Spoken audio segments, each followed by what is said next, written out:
times this season, and in the Champions League game last week wasn't particularly suited, but was it more the case of just getting David Silva and Bernardo Silva deeper? Definitely. Godongan, is that the lad's name? I don't think he's any good, Joe, Nathan. He's okay, but no more than okay.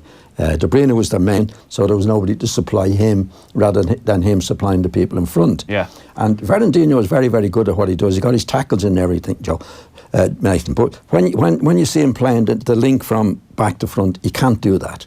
You just can't do it. So therefore the ball's going sideways and backwards in that with Manchester City. So when he went off, then the whole thing changed completely, because David Silva, again, sometimes in my opinion, is a bit too far ahead of the ball, and he can't influence from that left wing position, right? So now he's dropped back into midfield, Bernardo Silva's back into midfield. They were really good when it got to that stage, and the City were at their best from that time on. And can you understand what Guardiola's been trying to do with playing David Silva and Kevin De Bruyne a bit further forward? Because that seems to have been consistently the way they've set up this season. I'm amazed at it, Nathan. I'm amazed at it, because De Bruyne last season was the best midfield player, probably in Europe, maybe in the world, when he was playing for Manchester City. No doubt about that.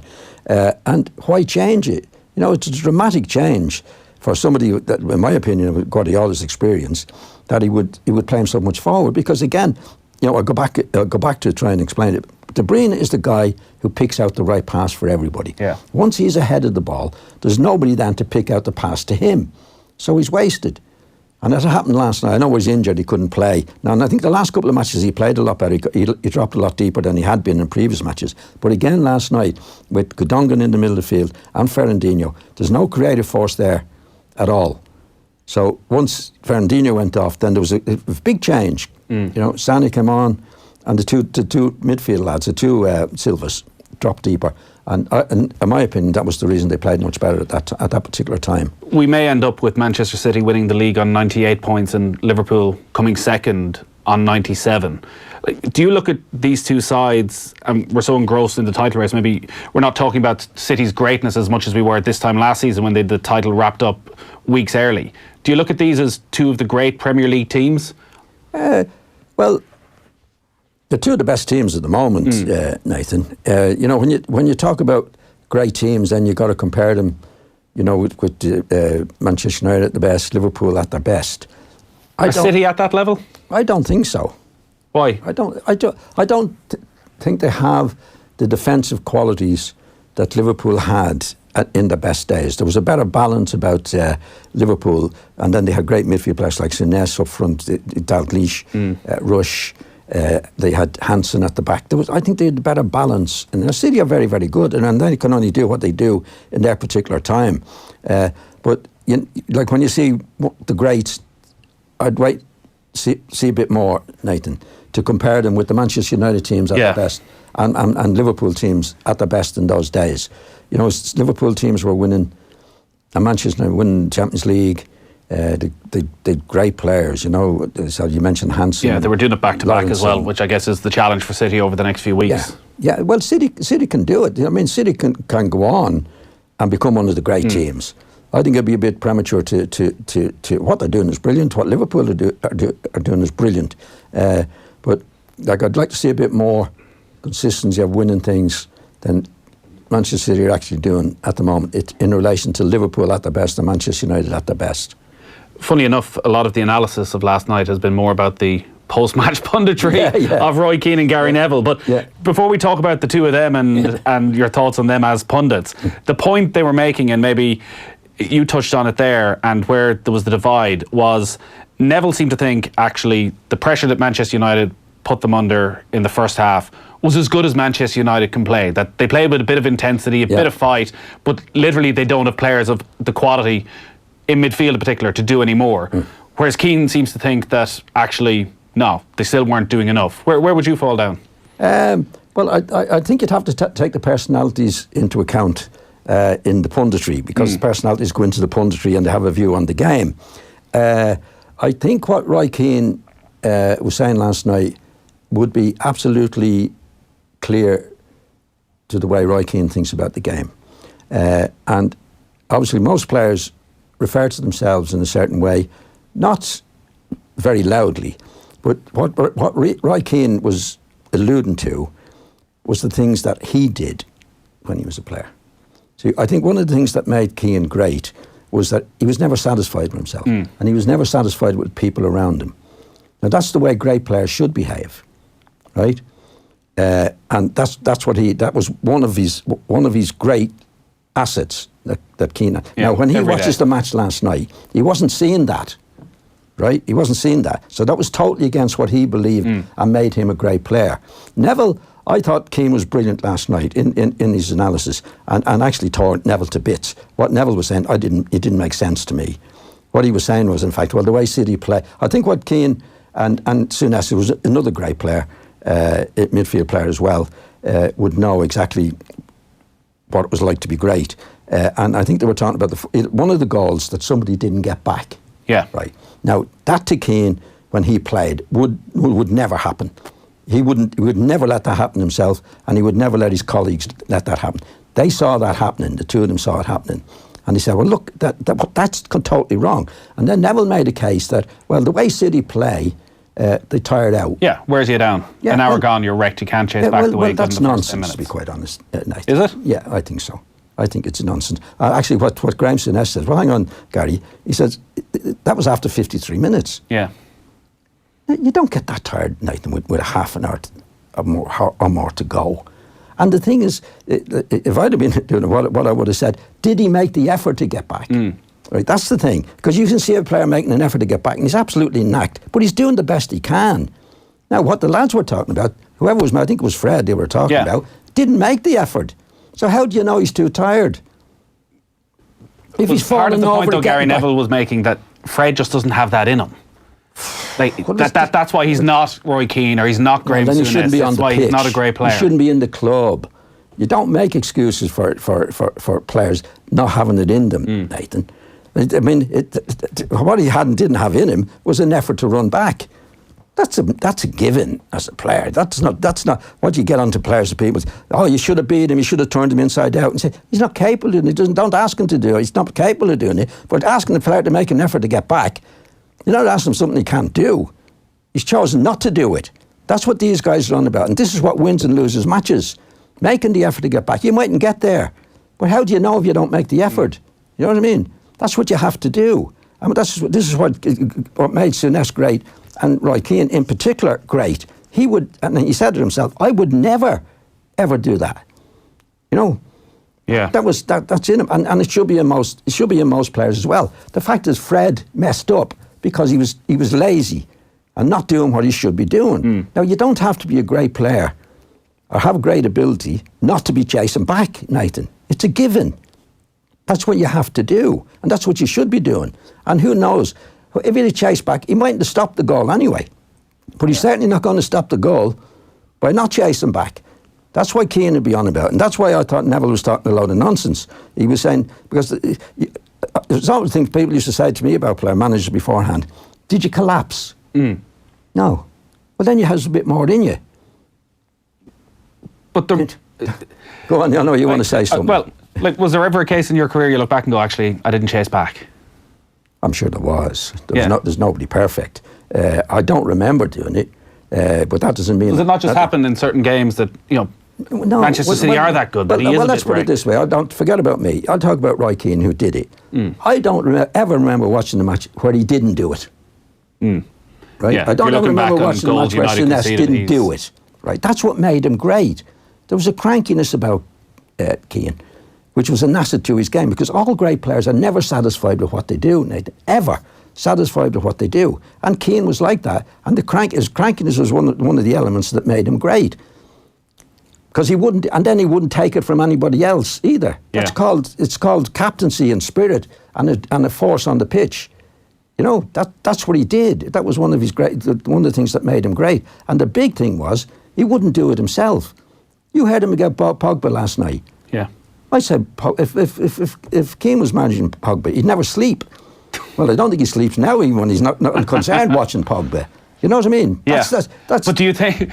when you think it's a bit harsh. No, but do you think if Roy Keane was the Manchester United manager, he could get the best out of Paul Pogba? No, I don't think so. There might be some players that, like Fred, if it was Graham Souness or he was the manager, say, remember that incident? You should have been back there. But that would have been before last night.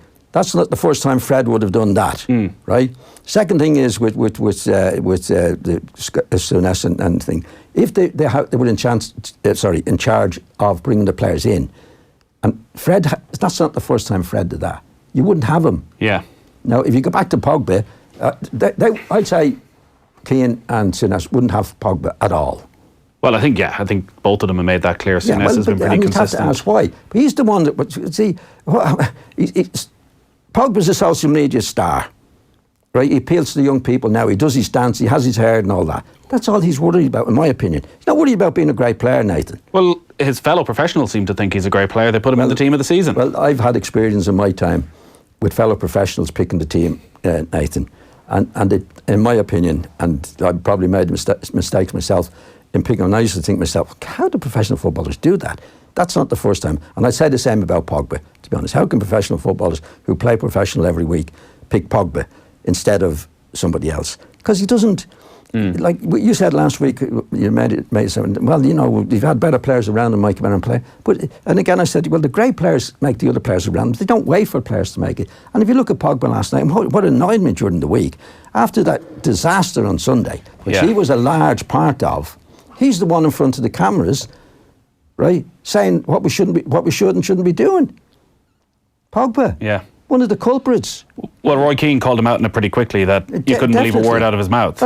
Keane was great last night, and to be honest, it suited Keane in the way the thing was set up, because he would not stand for that. One of the reasons that made him great was his crankiness surrounding that particular thing. That's why the thing that Neville was trying to say was nonsense in relation to what they were talking about.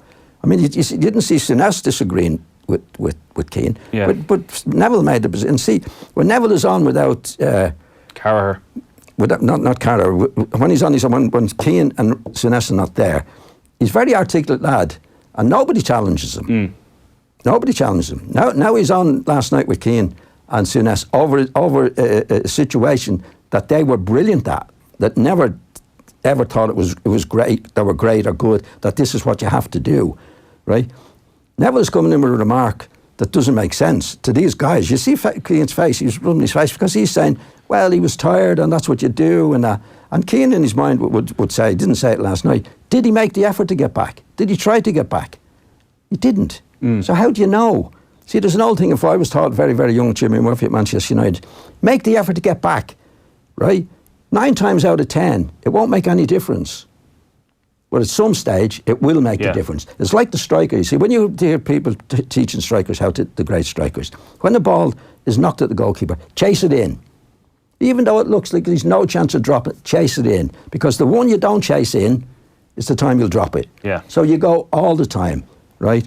Because I've seen centre forwards and you say, it's no chance. But the greats that make the goals, they get in after. And that's a similar situation for a defender or a midfield player getting back. Get back. You might not stop anything, but if you do what you're doing, you'll never stop it. Yeah. So that's what they would be on about in a professional way last night. That made Neville's response to it, in my total nonsense. He was totally out of his depth, and Neville is not used to being challenged when he's doing these analysis.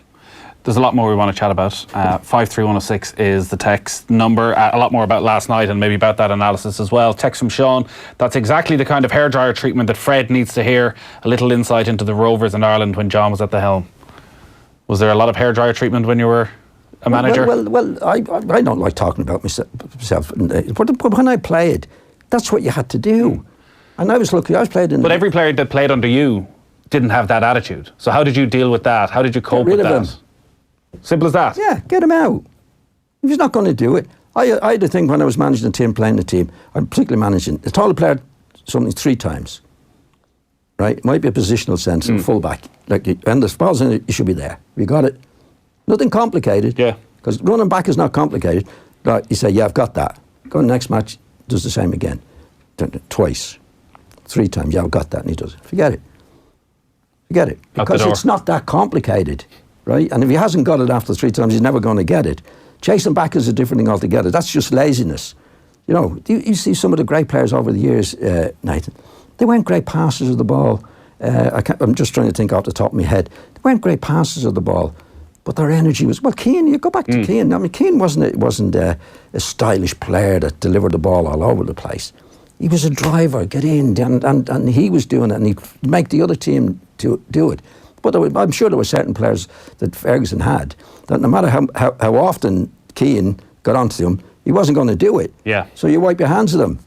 That's it. We'll take a quick break. Football on Off the Ball. Brought to you by the new and improved Boyle Sports Bet Builder. Now with 44 markets to choose from on every match. Easter Mega Deals ends Tuesday at Curry's PC World, and we won't be beaten on price on Ireland's largest range of home appliances and technology. Like the LG 55-inch Smart 4K TV, now only $499. Save up to €330 on our great range of Samsung Curve large screen TVs, and get the JVC 40-inch Smart 4K TV for only $299. Get better than half price on selected LG soundbars and €100 off Sony wireless Bluetooth noise cancelling headphones. Shop in-store or online at currys.ie. T's and C's apply. As your interior designer, I'm saying do everything in black. Walls, sofa, carpet, goldfish, everything. Can we not have a bit of colour? Maybe one tiny highlight in Battleship Grey. It's your home, so you should be in charge. With Avantcard's flexible home improvement loan, you are. You can choose any repayment period that works best for you, up to 84 months. That's 7 years. Find out more at avantcard.ie. Lending criteria, terms and conditions apply. New applications only. 7-year term applies to minimum loan value of €20,000. Avantcard DAC trading as Avantcard is regulated by the Central Bank of Ireland. Logically, you know Cube kitchens are expertly designed and fitted. Practically, you know they've got all the clever storage ideas you could wish for. Reassuringly, you know Cube have over 50 years experience, but that's not why you want one. Cube kitchens just look so overwhelmingly, irresistibly amazing. See our full kitchen wardrobe and furniture range, including Callagaris in Dublin and Cork, or online at cubekitchens.ie, or call to arrange a free consultation. Be kitchen proud with Cube. Mattresses Delivered will deliver your mattress immediately to any part of Ireland, free. Quality and best prices guaranteed. That's mattresses-delivered.ie. Don't forget the hyphen. T's and C's apply. Sling your wellies and grab your flip-flops. There's still time to book an Aer Lingus summer break, with up to 20% off exciting European sunspots. Bask seaside or poolside in sun-worshipping Faro. Relax in the Canary Islands, or check out the lovely sights and scenes of Nice or Lisbon. Smart books summer sun in Europe. Smart flies Aer Lingus. Book now at airlingus.com. Offer subject to conditions and availability.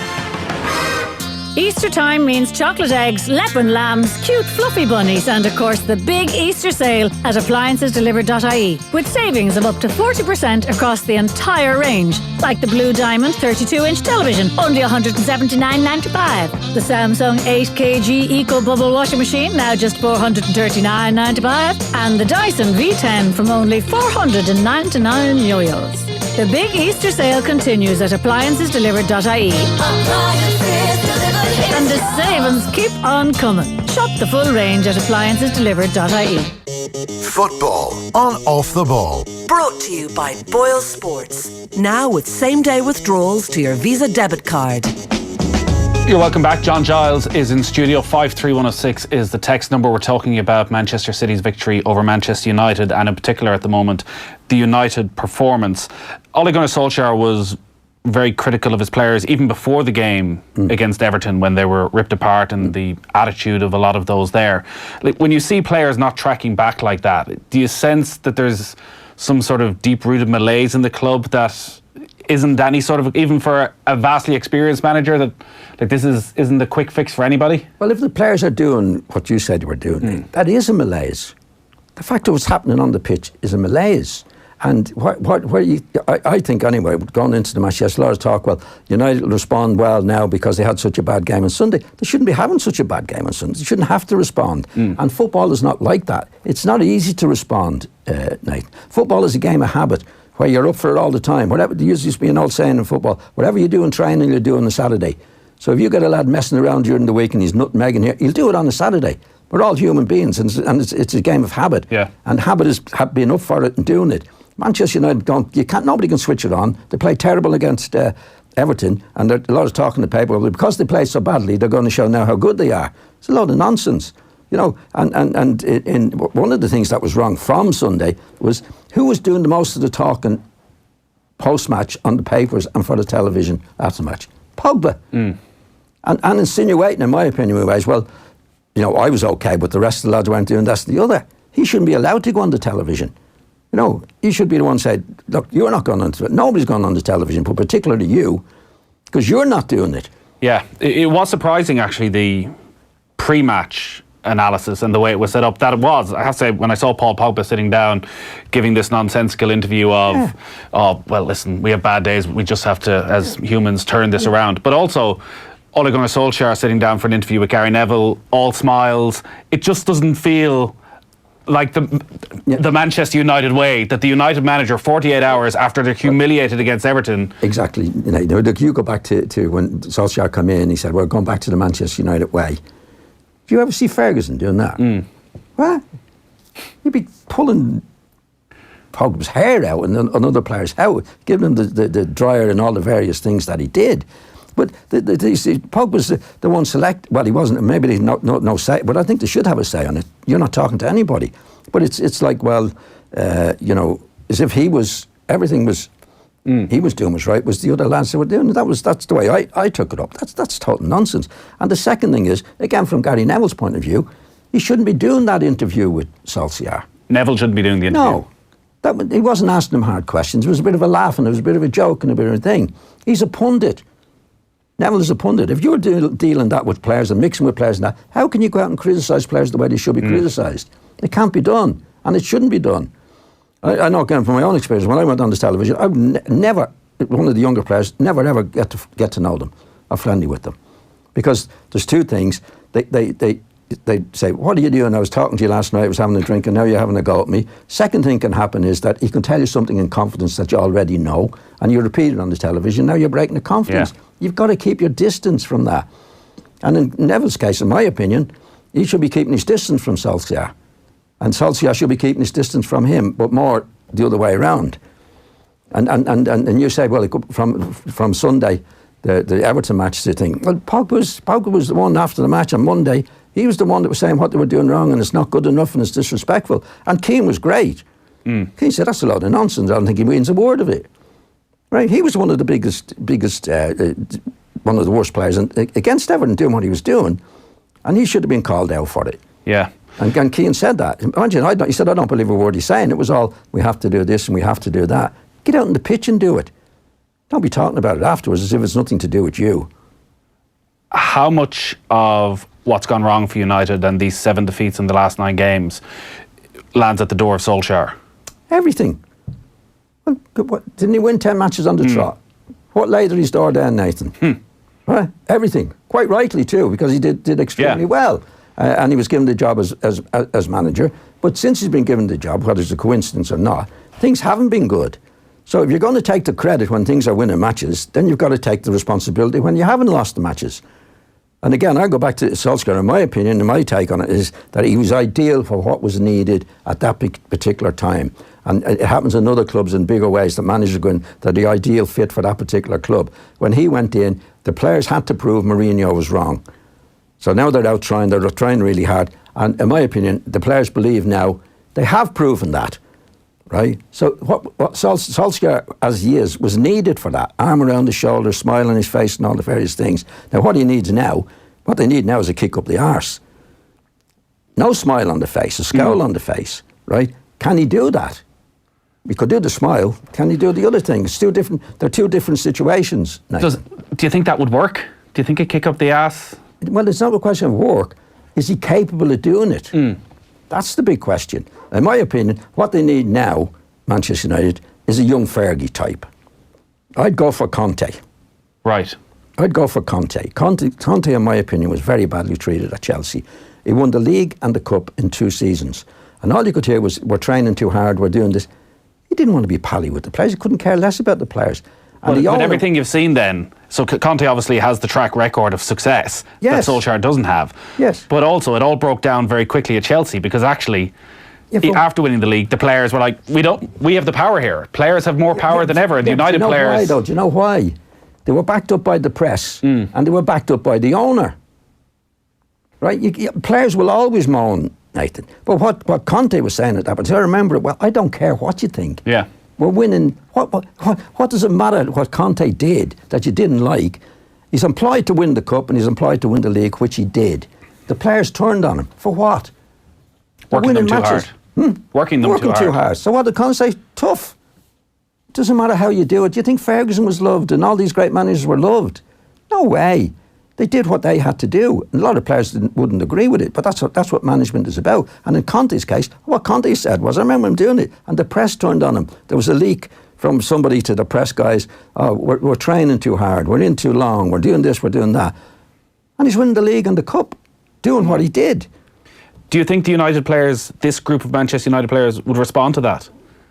Well, if they didn't, they'd be out. If they didn't, they'd be out. So no matter what way this works, what I'm saying, Nathan, they responded at the time for Solskjaer because he was exactly the right man with the right temperament and the right approach to do what needed to be done after Mourinho, right? Then now you're at a stage where you need a different approach to be successful. Yeah. Right? Because they were over that now. The players have proven it was Mourinho's fault. Now you're into a different situation. And any time you go into management, there's always a different situation, right? Like in Conte's case, when he went into Liverpool, they needed something that he hard work and whatever they did, but they won things. Yeah, that's all that matters. Now he wasn't. The owner actually should have said to the players, "Get out! Don't hear it. You've just won the cup. You've just won the league. Doing what you're doing. So continue doing it." Most managers, Nathan, in my experience over the years, were never liked. Yeah, they were respected. Didn't care. And they had the scared element in them. The scared element. You couldn't take advantage of them. Going back to Brian Clough, Don Revie, Stan Cullis, Alex Ferguson. Did you ever hear anybody giving out about Alex Ferguson? They'd be out in the club. Not publicly. Not publicly anyways. We've a lot of... They wouldn't stand for it. He wouldn't stand for it, Nathan. They wouldn't, like if he saw players coming in and saying, we're training too hard. Yeah. Tough. That's what they're saying about Conte. Got in the papers. The papers backed him up. He's training too hard. He was only winning the cup and the league in 2 seasons.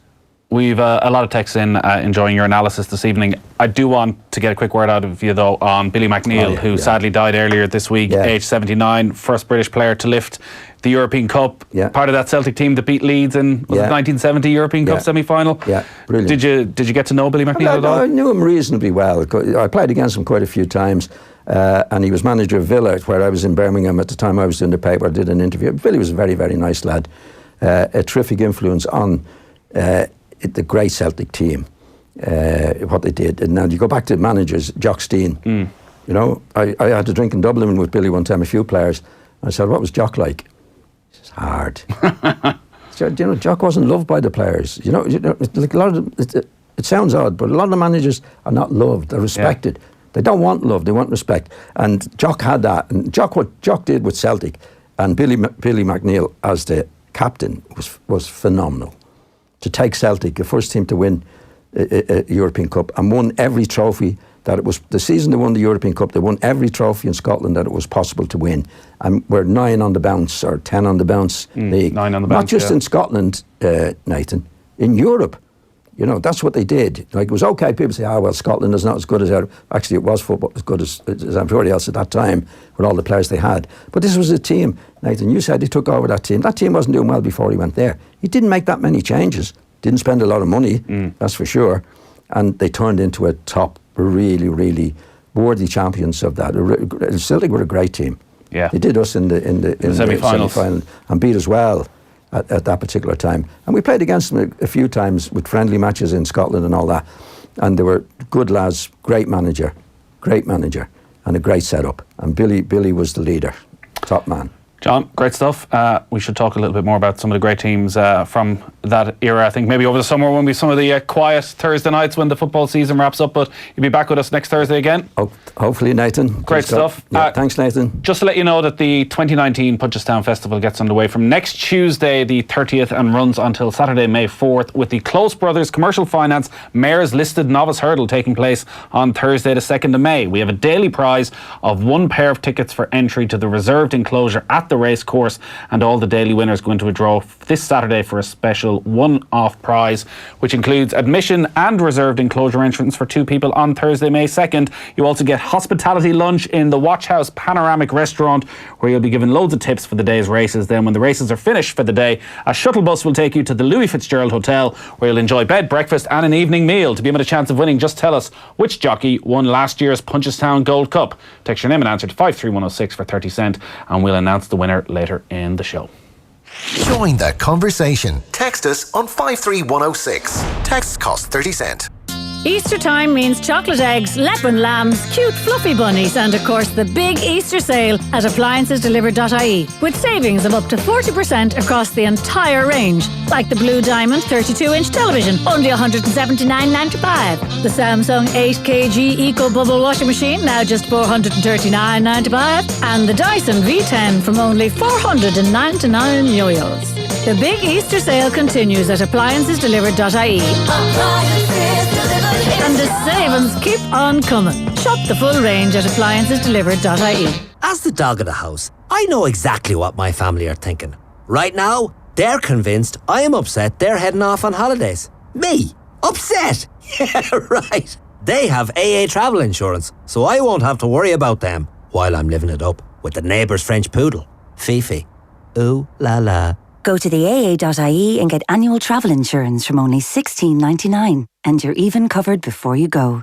Who's got clever travel insurance? Value price covers one adult under 52 Europe holding private medical insurance. Price excludes €1.50 handling fee. AA Insurance is tied to interpartner assistance for the purpose of selling travel insurance. AA Ireland Limited Trading as AA Insurance is regulated by the Central Bank of Ireland. Mattresses Delivered will deliver your mattress immediately to any part of Ireland, free. Quality and best prices guaranteed. That's mattresses-delivered.ie. Don't forget the hyphen. T's and C's apply. Travelling to Wales is a pleasure when you sail with Irish Ferries. Love taking your car, love the choice of ferries, and love relaxing on board.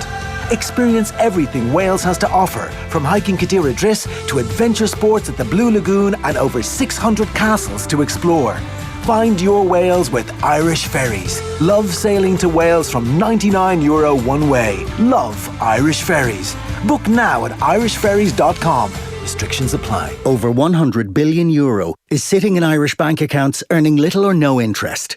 Do something constructive with your money with new peer-to-peer lending platform Property Bridges. We give lenders access to the property market from as little as €500, allowing you to invest in secured construction projects. It raises finance for local housing developments, and with potential attractive returns, you can build your savings. Visit propertybridges.com today. And let's all start to build the future together.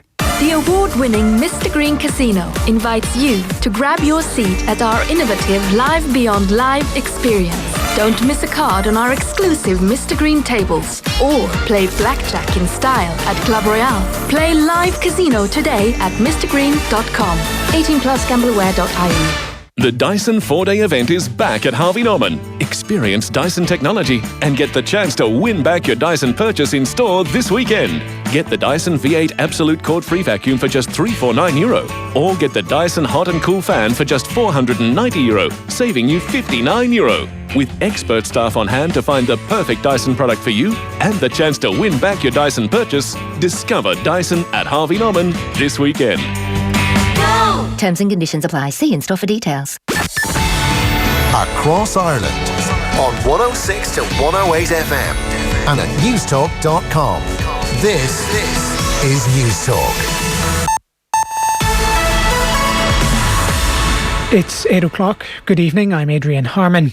Authorities in Sri Lanka have lowered the number of people known to have died in the Easter Sunday terror attacks to around 250. 9 suicide bombers targeted churches and hotels. The country's Prime Minister's admitted the suspects had been to Syria and returned. We knew they went to Syria, they joined the terrorist organ, but in our country to go abroad and return or to take part in a foreign armed uprising is not an offence here. Gardaí are appealing for witnesses to this afternoon's shooting in Drogheda, County Louth. A 36-year-old man was injured in the shooting, which happened at Hardman's Gardens in the town at 4:30.